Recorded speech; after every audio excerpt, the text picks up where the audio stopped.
must be wearing the same cologne. You must be cuz chasing you out with another man, laughing and kissing and holding hands. $60 for a manicure. I hope that on with a whole hand. You bumping for then recycling seed.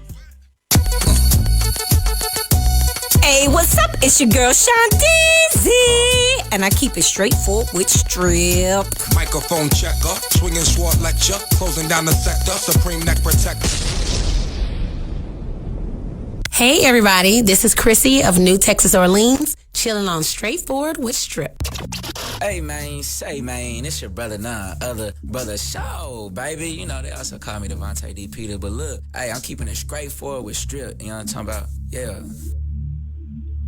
What up, What does it do?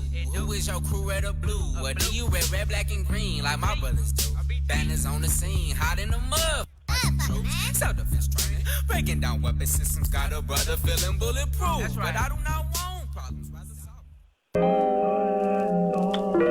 solve. Yo, hey family, this is your girl Buttercup. I'm in the studio with my main man, and we love to keep it straightforward with Strip. Don't miss it.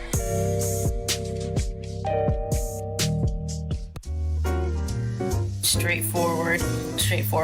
So when a person is straightforward, says of a person, they're honest and frank. And then the synonyms would be honest, frank, candid, open, truthful, sincere.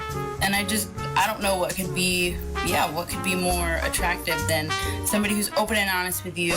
Straightforward with Strip. Fishbowl Radio Network, FBRN.US. It is Thursday, it's 3 o'clock Central Standard Time, or unless you're watching this on YouTube or a website or anywhere else, Roku TV, Smart TV, Fire Stick, I don't know, maybe I'm on there. But if you're watching this on YouTube, subscribe to the channel, hit the bell, leave your comments, become a fan, and not just a fan, but family. We're all in this together, unity in the community, especially in times like this. Now, before I go ahead and get into the tangents and get into the rants about what's going on, the facts and the myths and the hysteria from this pandemic that we've all been talking about and we've all been fearing and scared of and everything, we're gonna go ahead and lighten the mood. So I brought on a special guest today. Shout out to the big homie Rhinomite as well for linking this up, man. But we have famous comedian actor David Arnold. What's going on, man? You on the line?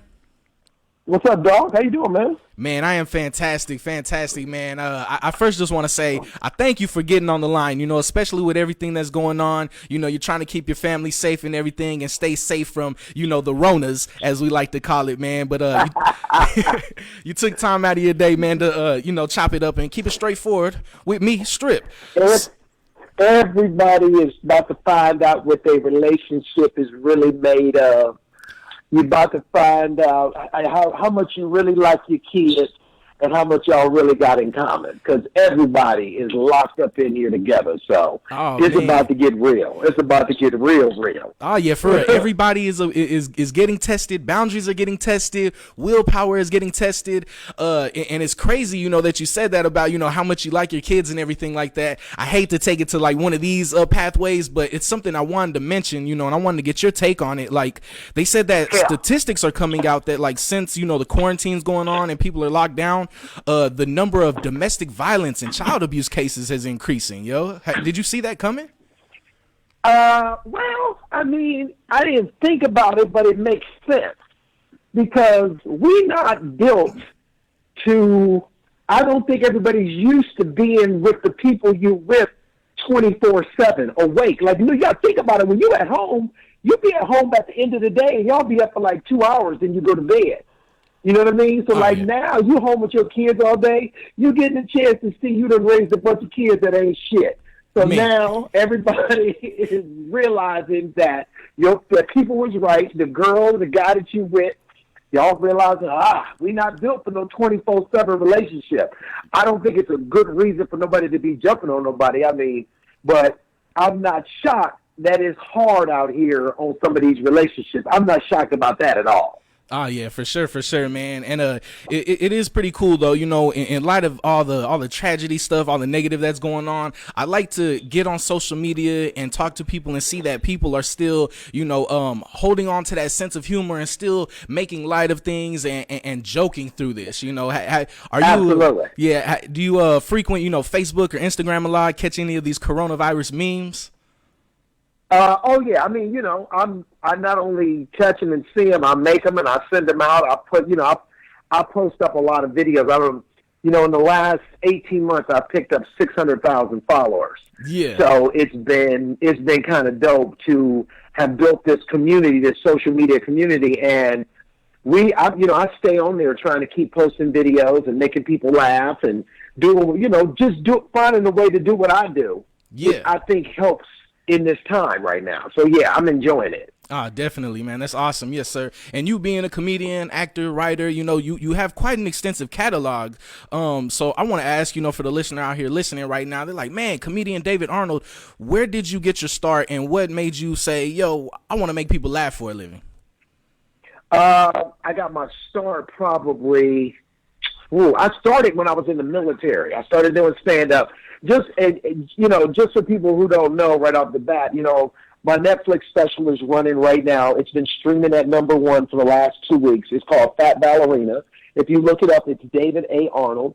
On social media, I'm at the David A. Arnold. You got to put in the A, because like when we've been talking, you've been saying David Arnold. And a lot of people, they put in David Arnold, you're going to find the white dude that does all the soundtracks for the movies James Bond. Man. But if you put in David A. Arnold, you'll find me. And a lot of people don't realize that that's the reason why I use my middle initial. You know what I mean?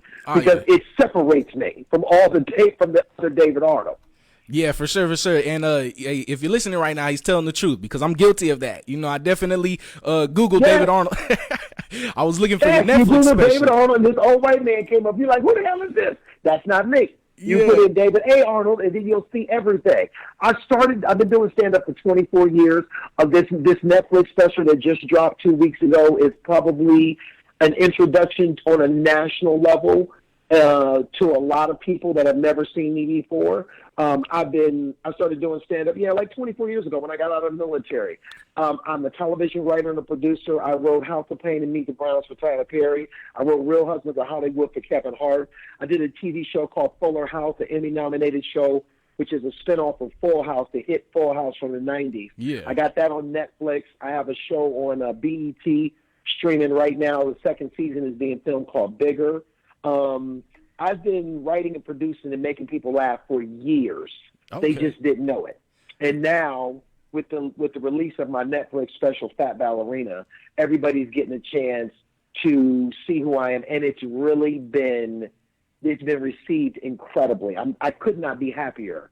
The reception of his stand-up special. Yeah, that's awesome, man. Yeah, especially me personally, I've kind of worked my way into the industry that way as well. Always doing behind the scenes things and producing for other shows, other names, and other brands. And then just recently, right. You kind of want to get on that stage yourself. You're like, hey, it's me, behind your favorite acts, your funniest comedians, everything. That was me. So listen to what I have to say now.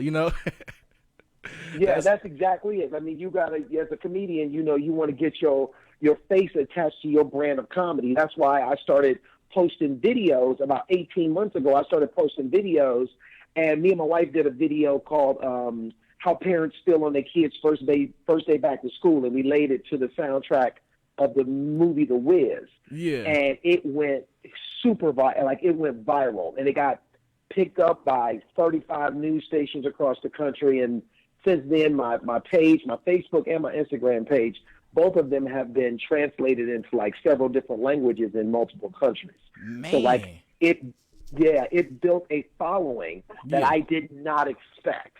So to go from 0 to over 600,000 followers between Facebook and Instagram in 18 months was kind of dope for me. And that set me up.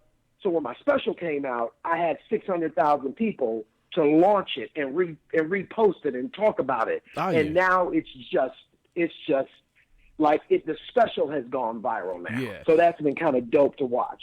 That's awesome, man. And so, landing this special on Netflix, I got to ask, Yeah. it wasn't, like a Monique type situation, was it? Or did y'all already have everything negotiated? Things were cool. You're ready to, get it rocking. Well, Kevin Hart is the executive producer. Kevin is a good friend of mine. We've been friends for a long time.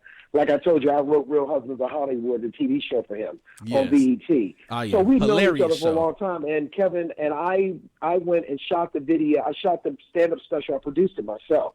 And I did it, and Kevin saw it and was like, dude, I want to put my name on this. because this is incredible and it's funny. Yeah. So I said, let's do it. So Kevin put his name on it. We took it to Netflix, and boom, they bought it. And now I'm already in negotiations for having conversations about doing another one. So it's dope to get that type of lift. You know what I mean? For me, it wasn't about the money. It was about me getting on the platform for everybody to see it. Because I knew that once they saw it, then all the conversation and the questions would, then I can negotiate my deal on this next one that we do. This next one that we do will be, a different type of conversation as far as negotiations is concerned. Yes, sir. Cool. And whenever you pull up the special on Netflix, it says, finally comfortable in his skin, seasoned comic David A. Arnold shares his talent for doing nothing, how he's petty, and why divorce saves marriages. Yep. Where did we come up with this, man? That pretty much sums it up. Yeah, and where did we come up with divorce saves marriages? How did we get that angle? Well, this is what's crazy about it. I actually do a bit about that in the stand-up, and that actual bit is also a bit on a television show that I developed with Kevin Hart that we're in the process of developing again. So if you watch the special, you'll see the story, which was based off of an incident in a period that I went through in my real marriage, and it's just it's about real relationships. If you watch my stand-up, everything I do is about relationships, marriage, family, life, and it's about me and kids and all that. It's a timeless subject matter, and it works. That's why I said a lot of things that I say, and I talk about marriages and I talk about relationships, and that's why the first thing I said was everybody about to find out what your marriage or your relationship is really made of when you got to be with this person 24/7. If this marriage and relationship shit, it ain't for the weak. It ain't all the little people who think they in love. You about to find out what love is really about. So I talk about a lot of that stuff in my stand-up, and it's real. And that is one of the subjects that I talk about is a period me and my wife went through, and it was a joke that made it into the special and a joke that sparked an entire television show series. So, it's real shit in the special. I'm very excited about people seeing it, especially people who have never seen me before. Turn it on. Check it out. Oh, yeah, for sure. It's fire. And if you're just now logging on, we're live right now on Straightforward with Strip every Thursday at 3 p.m. Central Standard Time on Fishbowl Radio Network, located inside Globe Life Park, right across the street from Texas Live. We're on the line right now with comedian, actor, writer David A. Arnold, who has the special on Netflix called Fat Ballerina. Now, if the name doesn't get you, right there, like that's what I wanted to know. Why Fat Ballerina? And again, and somebody asked me why Fat Ballerina. I did a joke about an experience that I had with a friend of mine, and I put it in the show. And I was working out here in L.A. at a comedy club, and I was doing the joke about the Fat Ballerina. And my boy came up to me after. His name is Alot. He's a comedian. He's on a TV show on CBS right now. And he called, and when I came on stage, he's like, you got to name the special Fat Ballerina. And the moment he said it, I went, that is the name. And the reason I named it that is because exactly what you just said. Why is it called Fat Ballerina? Because I knew that it would make people watch because they would want to know, why did he call it that? And then when you watch the special, you see why it's called Fat Ballerina. It's just, all I can tell you is it's funny, and it works, and people after they watch it go, oh, I understand why you called it that now. That's hilarious. So it's based off of material and experiences, and that was one that I thought had a catchy subject. And so that's what I named it, it just jumped out at me. So I named it that. Yeah, man, that's pretty awesome too. And it sounds like, as you're talking, it kind of sounds like all your work, all your material seems to be real organic and real personable. A lot of things that are common and most people can relate to. So I think that's awesome. Whenever you can come up with content that somebody can actually feel personally, that kind of gets them more engaged, So I'm excited about the special, man. For that's awesome. Now I gotta ask, you being a comedian, I'm sure you've got this a million times, but have you ever been booed off stage? Yeah. I got booed off stage one time. I was in San Diego. I've been doing stand-up maybe about 2 years. And it was like 3,500 people. I went out on stage to do a guest set. And I was supposed to be performing, headlining this particular show that next week. They did the show once a week at the venue called 4th and B. I went out the week before to watch my boy perform. They asked me if I wanted to do a guest set just to get a feel of what the room would be like for next week. I said, sure. I went out there, started doing some new material, and didn't realize and connect with my audience. And when I tell you it didn't get to a full-fledged boom, but it was on its way. If I would have stayed out there, and I don't know if you've ever been booed by 3,500 people, but the wind from the boos blow you off the stage. Man, literally. Like, when I tell you they was not having it. And so I walked off. And I told my boy, I was like, I'm not doing the show next week. And he was like, why? I said, because they just booed me today. I said, why would I go back there? And he told me, he said, you got to go back because you're going to see that crowd again. And if you want to be a comedian, you can't let nothing stand in your way. And I left the venue that night. They were passing out flyers at the end of the show for the comedian that was coming the next week. My picture was on the flyer. So people was getting the flyers going, this is the nigga we just booed. And they threw the flyer. And so literally I was walking to my car, and on the ground were all the flyers with my face on them. Man. Where people had thrown them on the ground, stepped on them with their feet. And I sat in my car for 2 hours trying to figure out what the fuck just happened. Like, literally what happened. And I revamped, I rewrote, I tweaked, I came back next week, and I murdered. Yeah. Man. And all those people wish they still had that flyer. You can't be a comedian and not have some bad nights. Yeah. Okay. And you said that, whenever you went out there the first time, you had some new material, that situation happened, and then you went, revamp some things, retweak some things. And so for the listener out here who thinks like, yo, every time I'm around my friends, I keep them laughing, hysterical, all this and that, I could be a comedian too. Yeah. Everybody thinks that is how you become a comedian. Here's the thing. I've been teaching a stand-up comedy class for 10 years. Okay, it's called The Art of Stand-Up Comedy. I've been doing it on and off. I do it around my tour schedule and around my television production schedule. And one of the biggest things that I tell people in my stand-up class, and if you want information on the class, because I work with comedians online as well as in-person classes in L.A. when we can do them. And if you go to my website, David A. Arnold, and you can go and click on The Art of Stand-Up Comedy, that is my website for all my classes. And this is what I tell people all the time. And can't nobody teach you how to be funny. Okay, I can't teach you how to be funny. You either got that muscle or you don't. I can show you the tools, and I can show you the format and the ways and the things and the process of the ways that I've built my career being funny. You know what I mean? But I can't make you funny. The biggest misconception that people think that they're a comedian is because they're funny with their friends. But this is what they don't realize. Being funny with your friends ain't got shit to do with doing stand-up. Yeah. Your friends know you. Your friends already got your back history. They know you married or got kids or had a girlfriend or don't or know where you live and what job. They know you. So when you tell all your stories, they have a backdrop and a history about you that makes you funny, and you're comfortable around your friends. Oh, yeah. When you sit down at dinner with your friends, you're comfortable. You ain't nervous. You ain't got no checklist of shit that we're going to talk about at dinner. You don't go to dinner with a list and be like, I'm going to kill him with this shit tonight. You don't do that. You just go out there and tell your story. That's what you do. And those stories are the things that make people laugh, and those are the things that make your friends go, man, you should be a comedian. But what they not factoring in is that when you go to tell these stories to strangers, don't nobody know you. Yeah. They don't know shit about you. And I noticed... you're nervous. And you ain't got no confidence. And all of that shit affects your storytelling now. And it's a whole different world. So a comedian has to, it ain't about just being funny. A comedian has to go on stage and not be laughed at, sometimes booed off. Yeah. And that feeling makes you want to go back on stage and figure it out. Where most people feel that and don't never want to go back. Yeah. And, I noticed that, just like you were saying, there's a difference between, being funny with your friends and then standing up in front of, like you said, 3,500 strangers.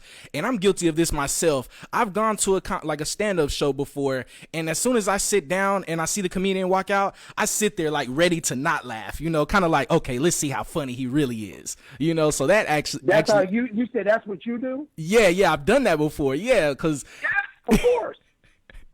So I can just imagine. Because go ahead. I was gonna say I can just imagine, being that comedian on stage, and when I think about it, like, man, I was kind of unfair because it's like, dang, he has to come out here, and I didn't even give him a chance at first, like give him a chance to get out a couple jokes, then see if he's funny or not, instead of just sitting here like, oh, I bet he won't make me laugh, Because you know why people have that attitude?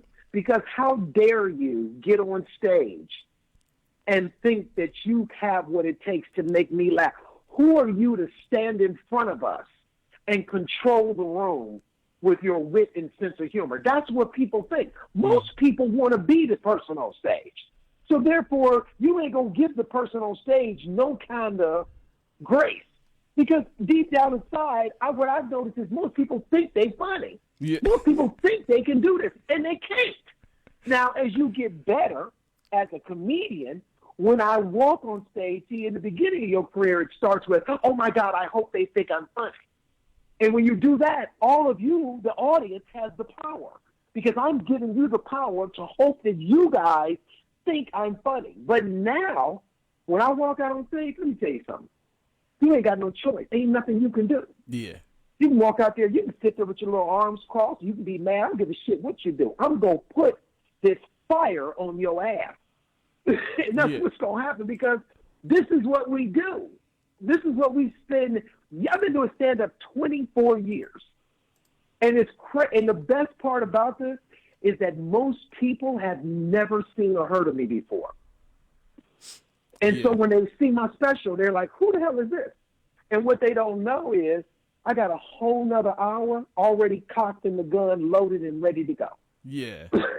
Man. Like, that's the best part. So it's been a great journey for me, but at the same time I've been waiting for this. And it's nothing like being ready. Mm-hmm. That's the best part about doing the work, is I'm ready.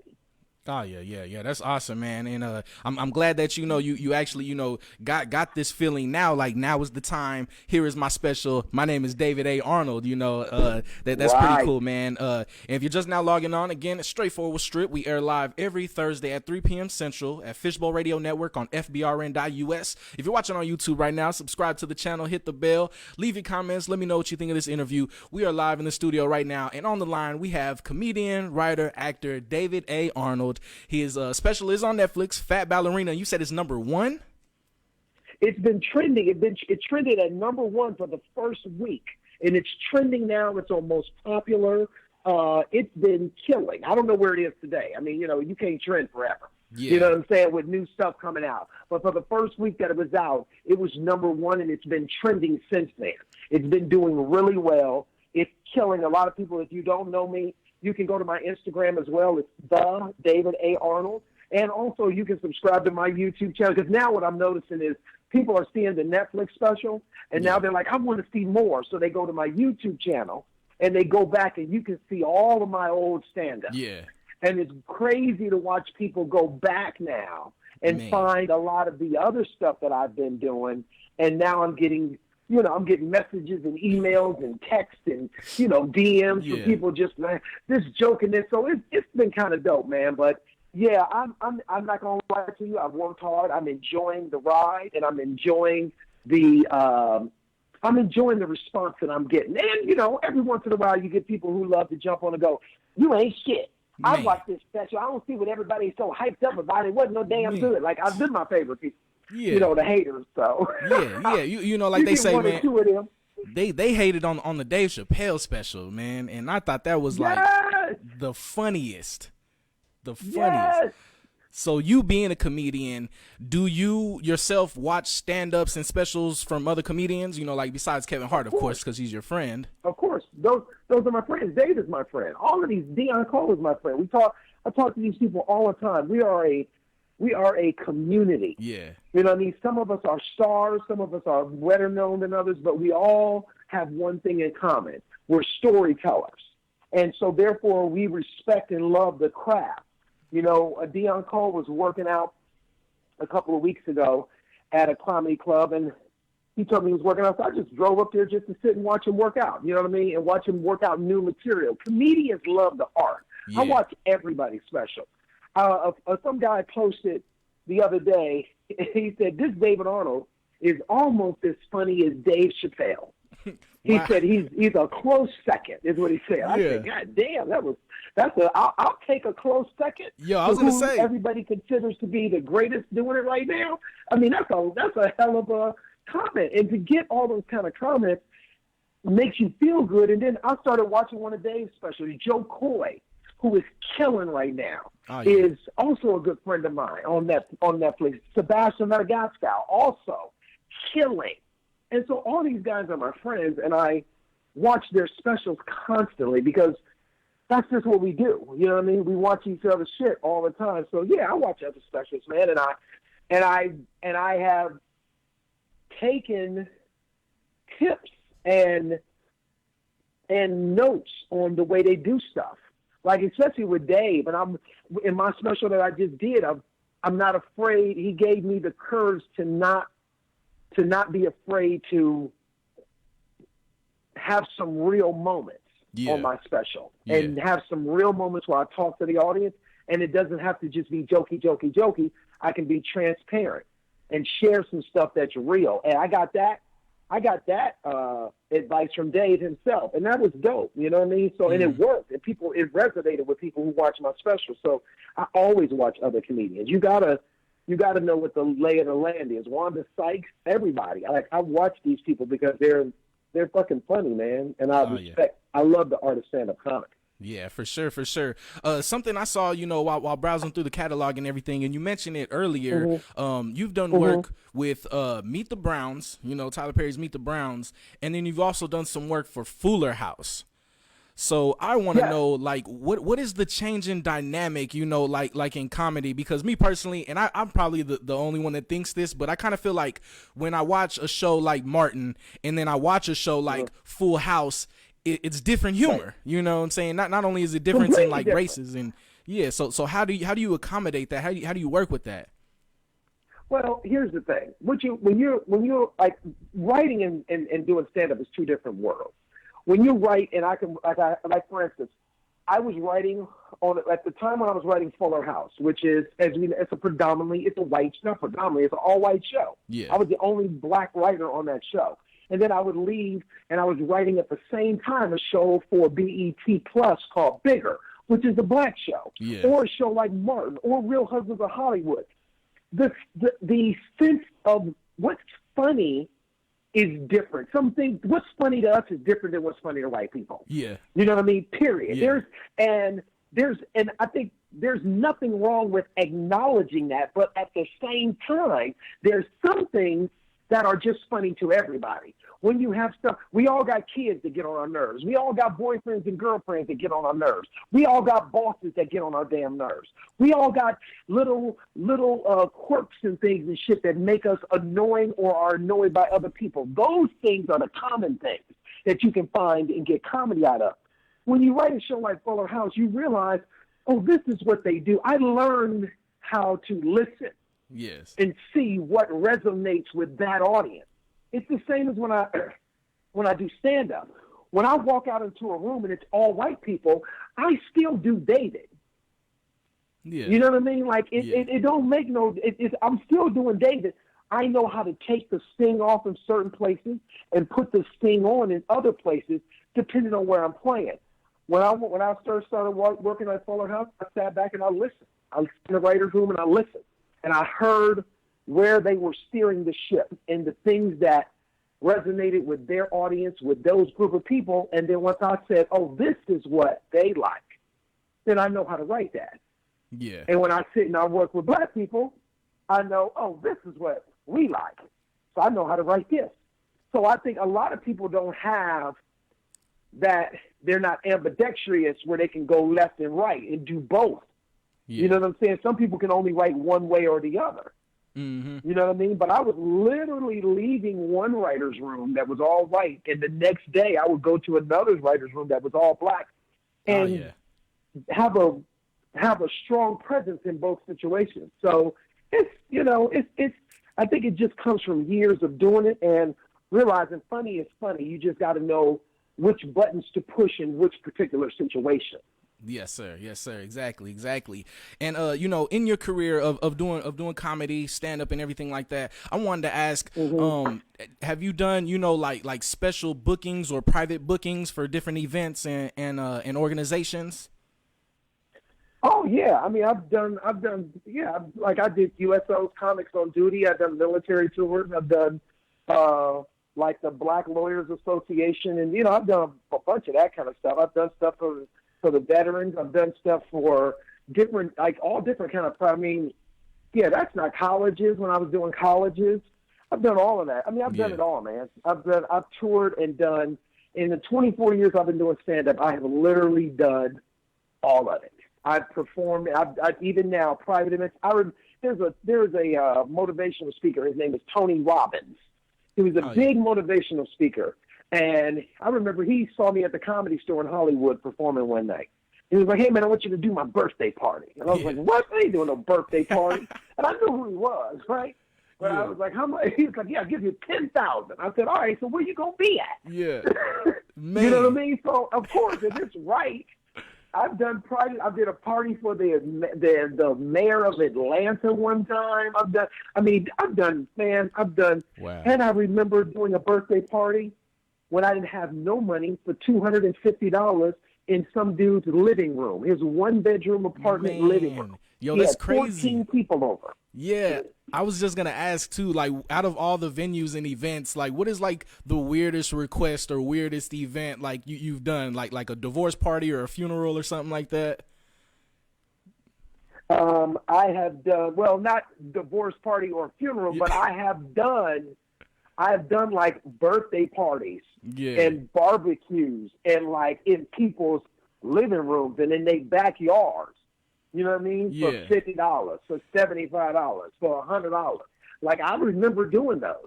Man. Absolutely. It ain't always been theaters and comedy clubs. It started out in backyards and you know, and all kind of places. You know, I've done church, all that stuff, man. I've done everything. I've done it all. Yes, and that's the best part about it. So I've seen it all. When you've seen it all, you can do it all. Yeah, man, that's dope. I can dig that. And a few minutes ago, you know, you mentioned some big names that you know you're very close with, and you're involved in a community with. You know, Dave Chappelle, Kevin Hart, Joe Coy. When I grew up, you know, watching stand up and everything, one of the biggest ones was Kings of Comedy. You know, Cedric the Entertainer, Bernie Mac, Steve Harvey. Do you ever see like you and some other comedians like maybe, you know, recreating that, or is that just left alone and y'all are gonna do something under another name? I never thought about. I think that something like that is something that I don't know that the comedian thinks about. For me, I think about doing the work. Yes. And if somebody comes up with an idea and they, for whatever reason, decided they wanted me to be a part of something, to be blessed to be a part of something like that, I would do it. But I would never be as, you know, presumptuous enough to think that, oh, I'm going to do the Kings of Comedy 2021. You know what I mean? Like, I would never do that. For sure. If somebody asked me if the powers that be decided that they want to do that, that would be dope. For me, when you get somebody like Cedric the Entertainer who reposted one of my clips from my stand-up special and was like, "This dude," those are the things that moved me the most. Like when Cedric reposted me and was like, "This dude is," just got finished watching the special. It's unbelievable. When D.O. Hughley called me on the phone, and we talked. It was dope for me because D.O. was one of the people that made me want to start doing stand-up. So for him to call me on the phone and be like, "Dude, you are fucking incredible." Like when that happened, that made me feel great some more. And Wanda Sykes and, you know, like Sherry Shepherd and Kim Whitley and Kevin Hart and all the people who you respect that are doing well, when they take your stuff and repost it and share it, you know, with Taraji hit me up, like those are the things that makes you feel like, okay, you're doing something that is resonating with people that are out here doing something. So I think that's what I focus on is the work, and I'll let the people make a decision of how they feel about what I'm doing. And that definitely speaks volumes, especially, the type of person you are and the type of comedian you are, the type of professional you are. Like all these big names that we know of to be hilarious, to be our favorites, they're all saying you're the man, you're funny. So that alone, is amazing, man. And congratulations on that, man. That's pretty cool. Thank you, man. I appreciate it, dude. I really, really do. And like I said, it's dope to get an opportunity to talk to people and get people to get a chance to, go and check out and see who I am. And luckily the response has been great. It's been really great, and it's been worth the years and the work that I put in. So I'm blessed and I'm thankful for it. Honestly. Yes, sir. Absolutely. And if you're just now logging on, it's Straightforward with Strip, airing live every Thursday at 3 p.m. Central Standard Time here at Fishbowl Radio Network on FBRN.US, live inside Globe Life Park across the street from Texas Live here in Arlington, Texas. We're on the line right now with David A. Arnold, who has an amazing catalog: comedy, stand-up, writing for multiple different shows for different demographics. Man, I wanted to know, and this is probably a tough question or maybe a silly question, but you being a comedian, I have to ask, do you have a favorite comedian? Oh my gosh, of course, man. I love like every time people say that and they ask me this, one of the first people that pops in my head is Jerry Seinfeld. And I think the reason that Jerry Seinfeld pops in my head is because I love the fact that he loves comedy the way he does, and a lot of people don't know, like, to watch this guy take something that is everyday regular life and spin it into material the way he does is unbelievable to me. Yeah. I've never seen anybody be able to write and do that the way he does it. He's funny to me. Rodney Perry is funny to me. Tony Roberts is funny to me. Dave Chappelle is funny to me. I'm trying to think of Joe Coy is killing. Sebastian is killing. Wanda Sykes is one of the best that I've seen do it. Like, unbelievably fire, because she's a woman who talks about everything. Oh, yeah. You know what I mean? So, like, when you see people like that, you're like, geez, this is serious. This woman is good. You got to be good with your words. So, yeah, man, I have a lot. It's like music, dude. It's like, who's your favorite artist? I mean, I would watch Dave Chappelle do stand-up all the time. Yeah. You know what I mean? But like when I talk about music, there's people that I think are timeless, that are fantastic, but I listen to a little bit of everybody. And that's how I feel about stand-up. Like, there's some people who, when they put something up, I'm going to watch it. Yeah. You know what I mean? I'm going to watch it. I'm going to watch Dave's work. I'm going to watch Deion Cole work. I'm going to watch, and then there's names that people don't even know. Like myself, people are just now starting to hear who David A. Arnold is. Yeah. And they don't know I've been doing stand-up 24 years and have written for most of the people that they love. Rodney Perry's one of those dudes. Tony Roberts is one of those dudes. Wow. And I'm talking about not leave you being able to breathe funny. Yeah, that kind of funny. Tony Roberts, he's been one of my favorite comedians for a while, like since Comic View. Like late night Comic View, man. Tony Roberts, and Deion Cole. He's another one of my favorites. That bit he did when he walked out there, and it was. I felt like it was risky, but it played off so well when he walked out there with the notepad, and he's been doing that from the day he started doing stand up. See, like, it's y'all, like you say, oh, that was risky. But what you don't know is Deion been doing that for 15, 18 years before. That's always been his thing. Yeah. You know what I mean? It's amazing. That's awesome, man. And you also said, you did some writing for Real Husbands of Hollywood, the Kevin Hart show. They had, I wanted to bring that up because I thought it was hilarious. And I want to know if you're responsible for that bit where Robin Thicke hulks out into Terry Crews, bro. No, I'm not responsible for that. That show was created by one of my best friends. His name is Chris Spencer. Yeah. Chris is also one of the funniest people that I know. When I talk about, especially when you talk about going off the top of the head in the improv moment, nobody is better than Chris Spencer. And Chris is the guy who created and came up with a lot of that stuff. Who came up with the Terry Crews moment? I don't know. Yeah. That room was filled with a bunch of friends. Yeah. Like, it was a group of us, and we all that was like going to work with all your friends every day. That's like, you remember you saying, like, you and your boys, y'all get together and y'all be laughing, and somebody be like, nigga, you should be a comedian. Man. Imagine all y'all working together. Just clowning. Every day. Yeah. And that's what working on Real Husbands was. We came to work, and we worked, and it didn't feel like work, because we would just sit in there and talk shit and laugh, and just, like, we would, at the end of the day, we would come out with a script, but we would just go anywhere and become anything. Yeah. You know what I'm saying? And it just, so I can't say who came up with that. I don't remember, but I do know that it was incredible. It was a great time working on that show. That was one of the best experiences I've ever had. Yeah, for sure. Yeah, man. Yeah, and I think Kevin Hart especially, he's hilarious in everything. I think he can make anything funny.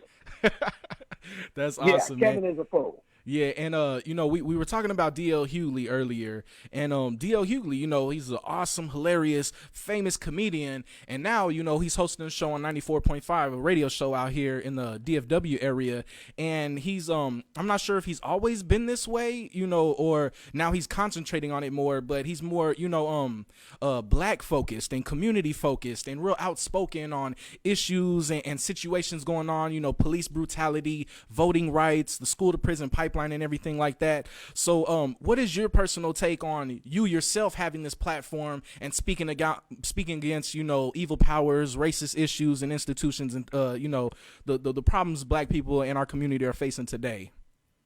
You know what, this is something I've always battled with. As you start to get a platform and a stage and people start to see you, you know what I mean, I've always battled with, do I share my thoughts and opinions on certain things like that? Yeah. You know what I mean? Or do I stay in the lane of what I was brought here, or the thing that I do, which is to make people laugh? Because I have an opinion on all of it. You know what I mean? And I have not yet found the balance of what I want to say and how I feel about those things. Because, like, I am aware. I have 2 daughters, and I talk to them constantly about what they need to do in order to be productive and have a voice in this world that we come up in. And I don't, I'm trying, that's something that I'm trying to figure out the way I want to present it, because it's coming now, and I see it coming. And people ask me this all the time, because before I say, oh, I feel this way or feel that way, that's something that I'm trying to go, how do I want to present this and lay it out? Yeah. You know what I mean? I think that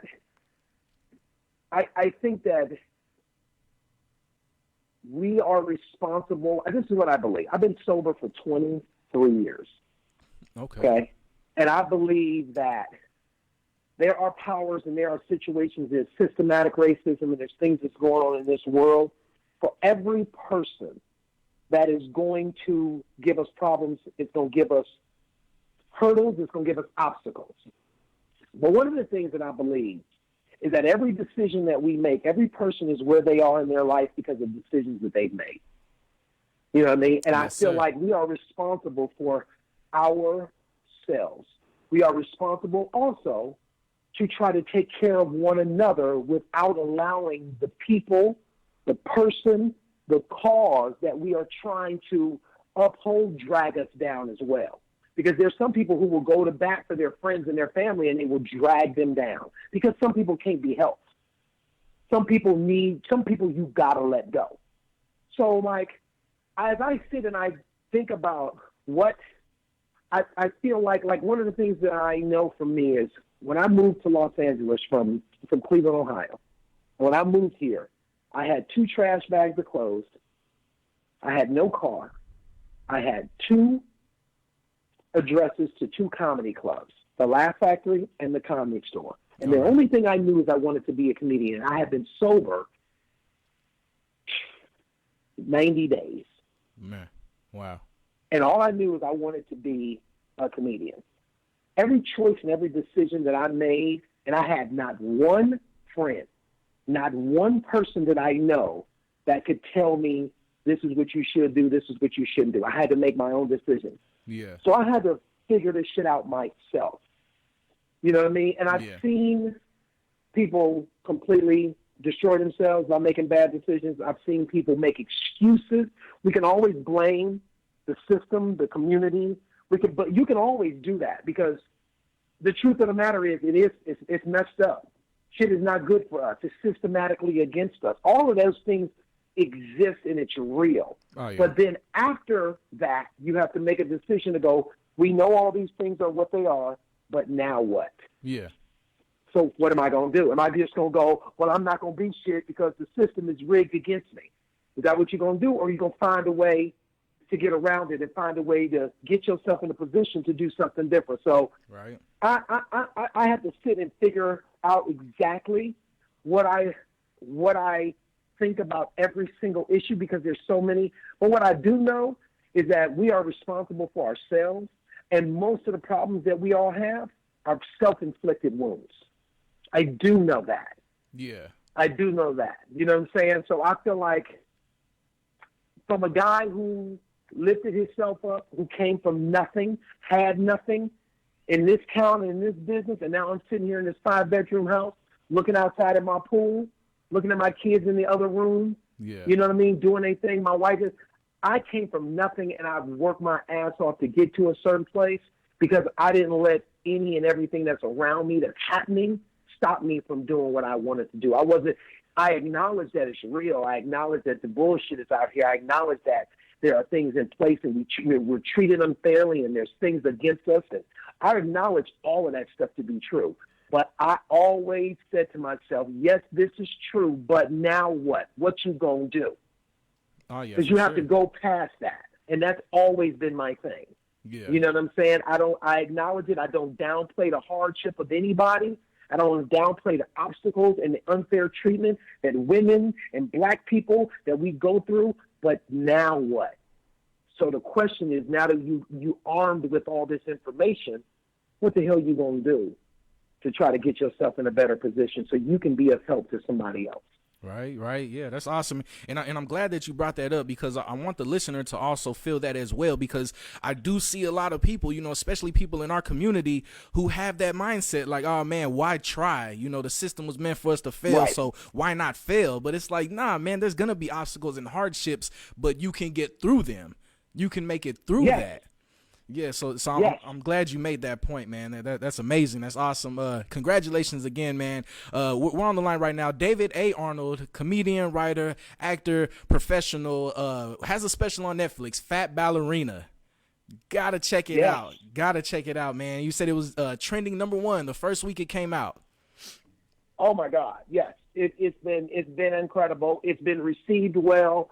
It's been reposted and tweeted and sent out by everybody. And the dope part about the special is that it was produced by myself and Kevin Hart, and it was an independent. It's not a Netflix original. They are the distributors of it. They have it on a platform, and it's done so well that they've started to market it, which they were not doing in the beginning. But it did so well that now they're suggesting it to people, and people are finding it. And to watch people find it and respond to it has been incredible. You can also catch me on Instagram at the David A. Arnold. Like I told you last year, I had 1,800 followers. Now I got over 600,000 between Facebook and Instagram. I post videos on there daily with my wife and my kids and me and my antics, and we're developing a television show with Oprah Winfrey's network. So there's so much stuff going on, man. I'm so excited about it. So yeah, man, I'm always appreciative of moments like this when I can talk to people and get my voice out there and let people know about what I'm doing. Oh, yeah, for sure, man. I definitely appreciate you, and thank you for coming to the show, Straightforward with Strip. It's airing live every Thursday at 3 p.m. Central Standard Time, right here on Fishbowl Radio Network, online at fbrn.us. We're located right here inside Globe Life Park, across the street from Texas Live in Arlington, Texas. We just chopped it up with David A. Arnold, extraordinaire, man. Look him up, check him out. You definitely want to catch the special. What else? I know you do a lot of work for other shows and events and organizations and brands. Is this going to be your last special, or do we have anything else in the work coming up? No, I'm already in conversations with some other people about another stand-up special. I'm developing a TV show, a non-scripted show based on my Instagram videos with my wife and my daughters. And then I'm also developing a scripted show, again, with my friend. It's a guy, his name is Devon Shepard. He was one of the writers on a television show called Weeds, and now he's doing a Netflix show with Kevin Hart. We're developing a show based on the joke that's in my special called Divorce Saved My Marriage. Yes. So we're doing that, and man, I'm grinding, and I'm developing another TV show with one of the actresses from Fuller House that I wrote with, Jodie Sweden, who played Stephanie on Full House and Fuller House. Yes. So I'm constantly working, man. So this is not nowhere near. This is literally just the beginning. Man, that's awesome. That's awesome. Well, thank you again, Mr. David A. Arnold, for coming to the show, thank man. You, brother. I look forward to seeing, more projects that you're working on. I'm definitely going to check out the special. And, do you have any last words or parting words, man, that you want the listener to know or take away from you, David A. Arnold? I want y'all to know that what we're going through right now, this climate and this time period, this corona thing, this social distancing, this stay at home, it's real. I hate for people. I used to be a registered nurse before I was a full-time comedian and producer. I understand the world of medicine, and I think and I hope that people take it serious, whether it's a bunch of cases in your neighborhood or in your state or not. I really hope that they take the time that you have in your house to be around and be present with the people you're with. I'm really trying to be present. No, I'm not trying. I am. I'm present with my wife and kids. I'm present with trying to make sure that I come out of this quarantine, if you will, better than I was when I came in. Yes, sir. That's what I'm trying to do. I feel like everything happens for a reason. This world moves so fast. We all in our phones and on Instagram and on social media. We live in our phones. And now everything has come to a halt. So I hope that people take it seriously, and I hope that they take a little bit of time to really try to reflect on who they are and what they're doing, and just don't eat up all the goddamn food and walk out of there fatter than you was when it went in. You know what I'm saying? Yeah. Like, get your shit together and refocus and try to come out better than you were when you went in. Oh, yeah. The people really thought toilet paper was going to beat the coronavirus, yo. I know. They was acting like it. And then if you don't have no toilet paper, then you use some paper towels, you get your ass in the shower. Yeah. Like, we're such a spoiled group of people that we act like, and people are acting like they're dying in their homes. People are in jail. People live in huts. Some people live in, it's 4 people in a studio apartment somewhere. Yeah. And you acting like, I told my wife, I said, we got a swimming pool, there's people, we can go for a ride on our bikes, we can run, you can do shit. You just can't do what you used to do. You can't play spades with your friends, okay? Because they got it. So keep your ass at home and sit around the people that you chose to be around, that you pretend like you love, and be around them, and let's see what the hell happens. But if not, some people gonna learn the hard way. But we in the house. We not doing. When I tell you, I don't do shit. You hear me? I don't answer the phone. People, I'm damn near. I answer my phone. I got gloves and a mask on, talking to you. Yo, I ain't fucking around. So, yo, seriously, I'm just, I have on gloves too, so I'm on camera looking like a tattoo artist right now with the black gloves on. Exactly. Man, don't be messing around. I'm telling you. Exactly. Respect it, man, and take care of one another, man. I appreciate your time. Oh, yeah, for sure, man. That was David A. Arnold right there, man. Live on Straightforward with Strip every Thursday at 3 p.m. Central Standard Time on Fishbowl Radio Network. And like always, I'll be black next week.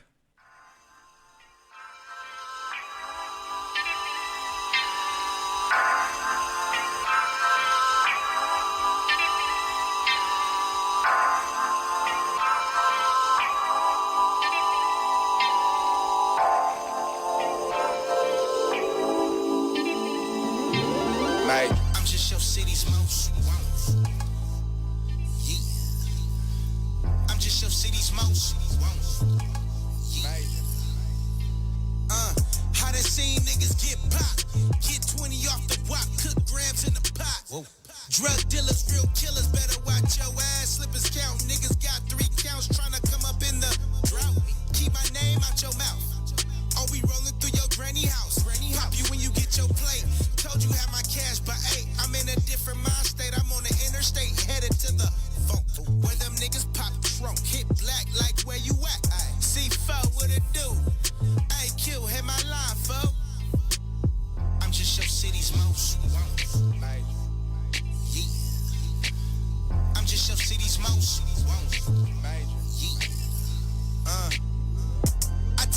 it is, nigga, black and white. Real shit. You wrong, you wrong.